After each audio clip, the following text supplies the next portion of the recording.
If you're into gemstone cutting, then stick around because these gemstones are beautiful.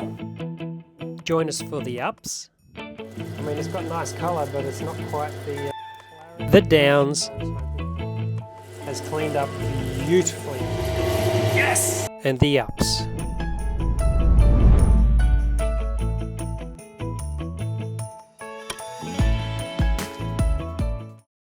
G'day, I'm Justin from Black Opal Direct. Well, I was in Lightning Ridge a few weeks ago and managed to get some nice rough opal.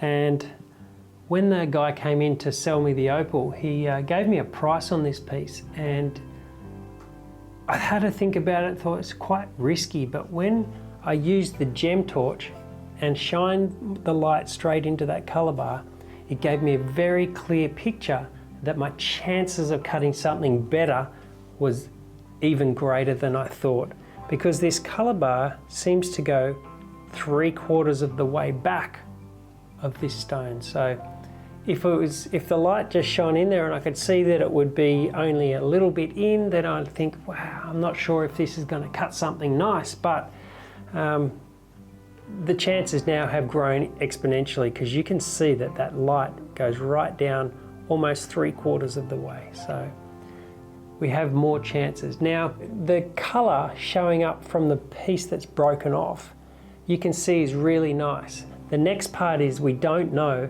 how well that color will face from the top, because we have to use the potch as the back, so we have the color on top. So when I take that off, that's going to be the biggest telltale. But at least I know with the Gemfish torch that I have a lot of color bar to play with. So let's get on the wheel and do the same old thing. If you're after a Gemfish flashlight, look in the description of this video to find the link. I am excited about this one. It's going to be a fun cut. Can't wait.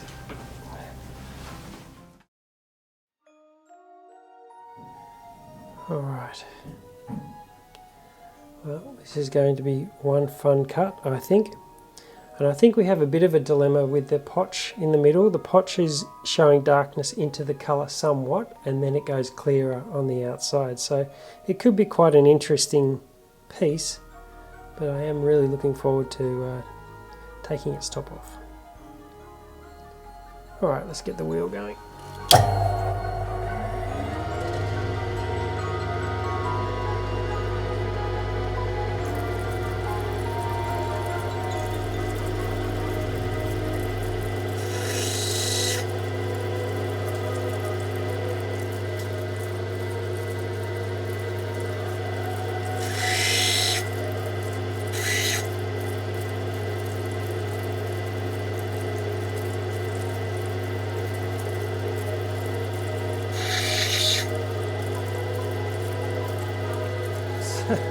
Wow. So I've just touched the wheel and you can see that colour is just underneath the sand. I do see a lot of web in the sand, so hopefully we can get a clean stone out of it.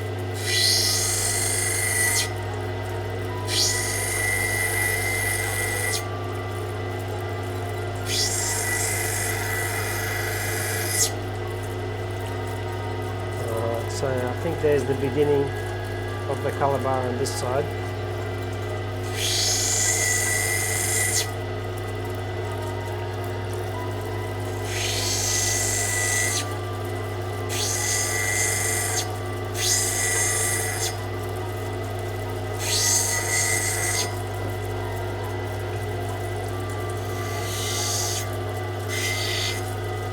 Wow, colour goes all the way back to there.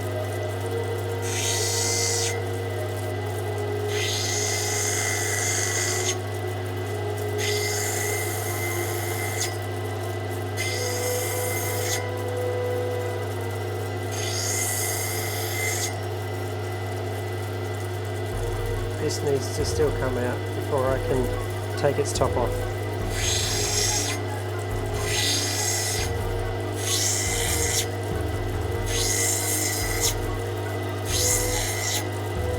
Alright, now it's missing it's not touching anymore. You can see that glow in there.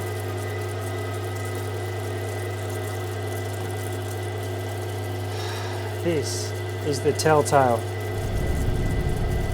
Is it going to face like I'm hoping it's going to face, or is it going to be weak and watery? Alright, I'm going in.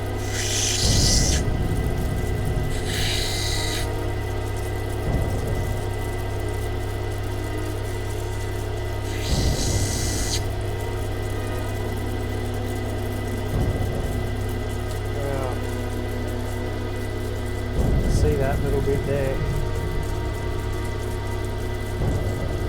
Slightly directional colour, but we've got all that web in the colour. That web's no good. This opal could be ruined by web.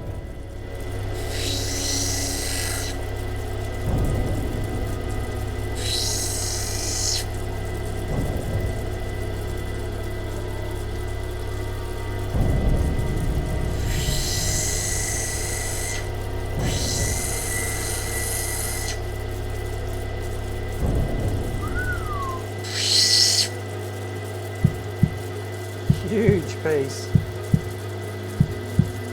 Unbelievable how much colour is actually all over it, but it's not quite the colour.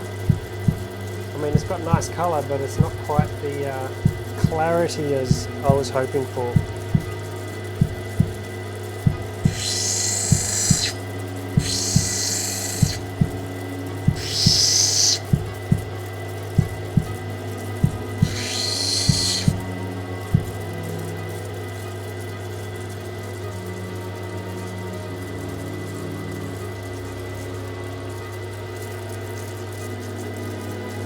That web inside the opal is really ruining it for me.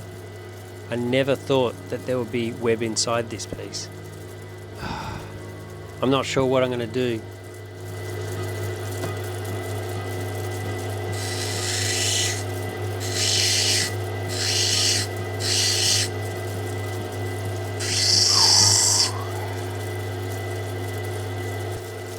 So I'm thinking that the potch may only go a little bit in, not very far here.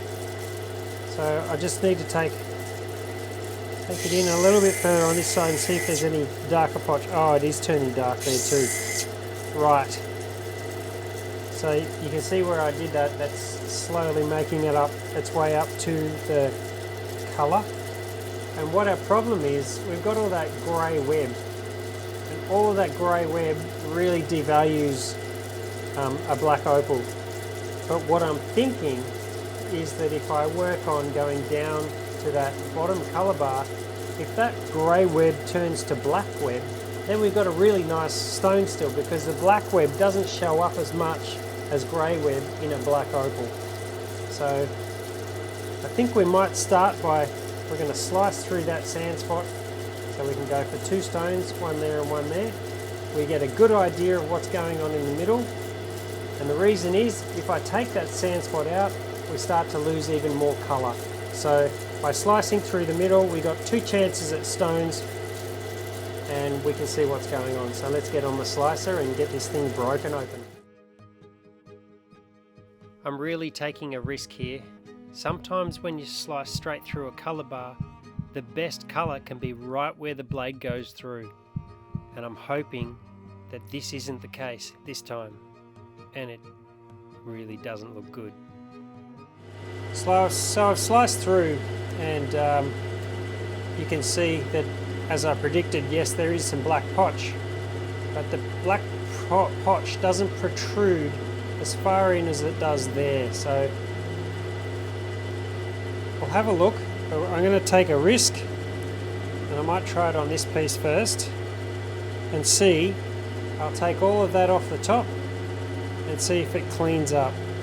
And we can test that by trying just on one corner of the opal first. Otherwise we'll get a dome and we get a dirty opal. So that's pretty much it. Alright, we'll get some water going, and then we'll test it.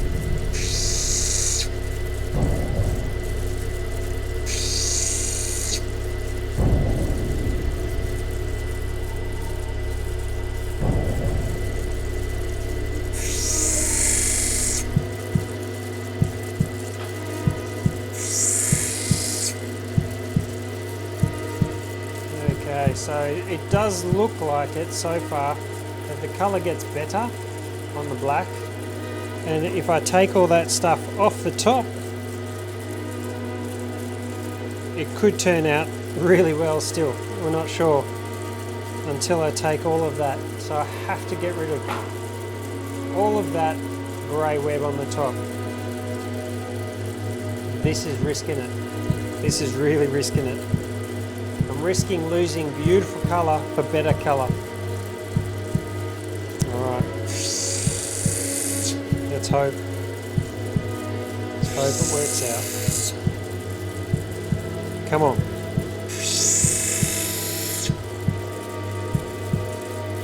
Come on, clean up for me.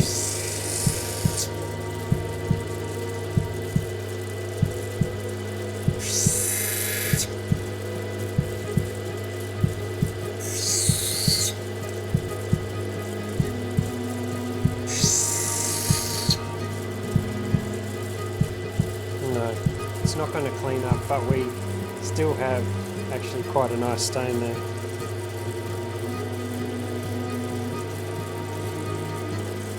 The colours just become stronger because it's closer to the black opal, the black potch.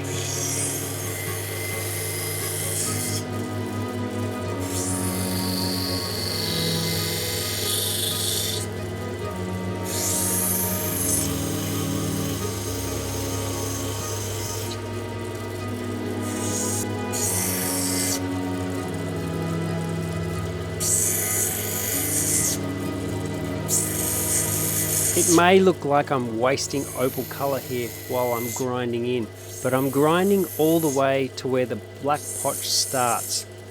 And therefore we can have one total beautiful black opal.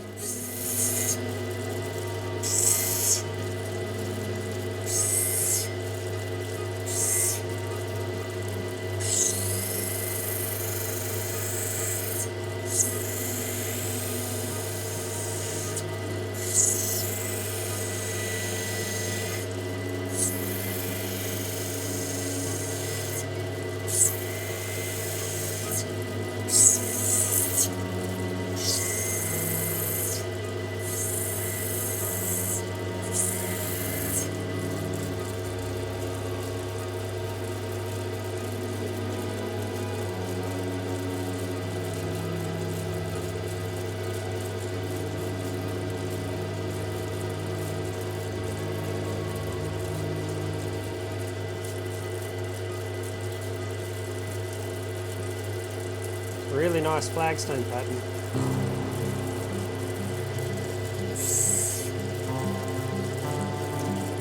It's actually not that bad. It's got its own unique look to it. And that web does segment the pattern quite nicely. But that's not bad. Now we've got to tackle this one.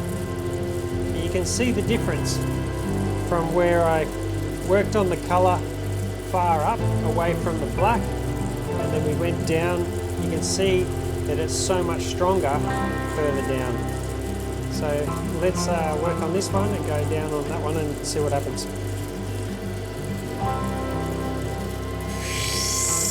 All the risk is paying off, and I'm feeling really quite confident that this stone is going to cut a beauty. All I have to do is take it down on the top just a little bit, and we'll have ourselves a beautiful gem.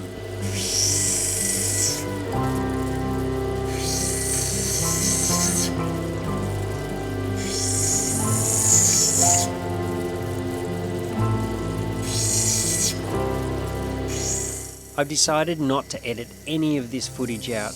It's really worth seeing these two gems come to life, as it's very rare that everything can fall into place like it has.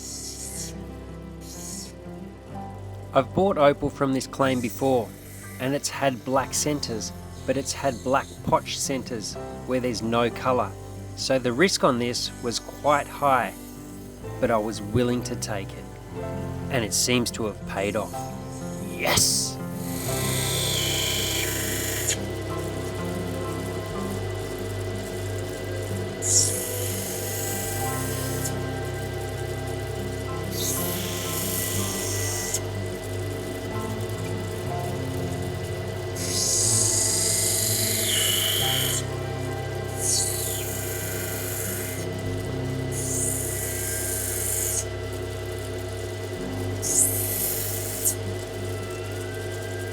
The colour's really starting to kick up again, like the other piece, which is really good.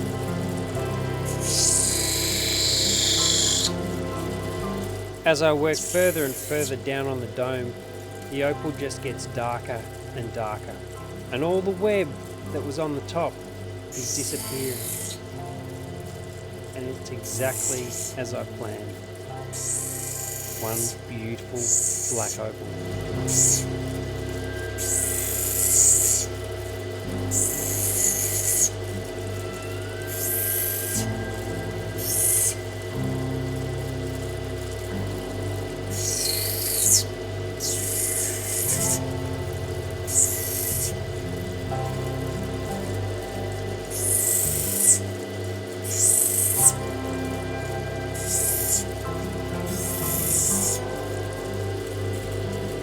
Just rolling that edge, trying to get a really nice dome. I've made it down to the black area.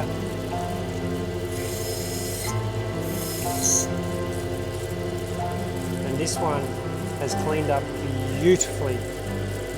A couple of little spots here and there, but that colour, flagstone and chaff, is beautiful. I'm actually really happy with these two. That's not bad at all. Not bad at all.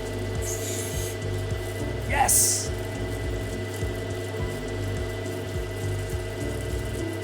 So I'm very, very excited.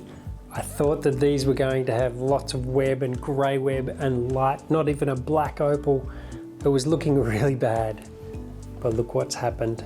These two are beautiful black opals with gorgeous green and blue flagstone and chaff pattern. Very, very happy.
Well, that was an absolute roller coaster of a ride. Thinking that those grey webbed lines were not going to come out And while they didn't so much on the flat stone, I have one beautiful gem with a high dome with no web in it at all.